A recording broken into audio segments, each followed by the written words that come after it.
Hi friends, आपण को स्वागत जनाऊँगी आम यूट्यूब चैनल SNTV ओडिया को।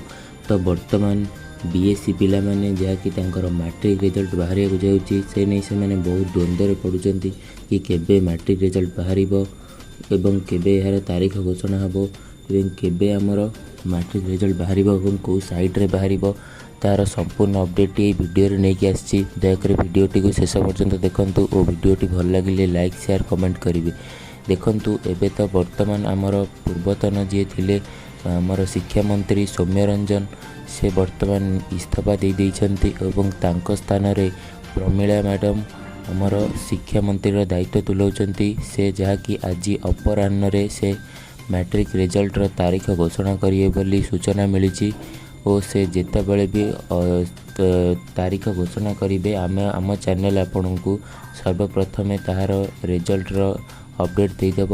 तो आउ रहा मैट्रिक रिजल्ट रो प्रभावित समय तथापि अनुमानिक आमको जहाँ विशेष सूत्र सूचना मिली 20 तारीख दिन 11 दिन 12 मध्य आपण मानकर बीएससी रिजल्ट बाहर जहाँकि India result BSc odisha.in result यही दुईटी वेबसाइट रे आपण माने चाहिए आपण मानक रोल नंबर दे रिजल्ट चेक करें। रहुची यही थिला आजिर अपडेट टी भल लगे लाइक शेयर सब्सक्राइब करदेवे। रहुची धन्यवाद।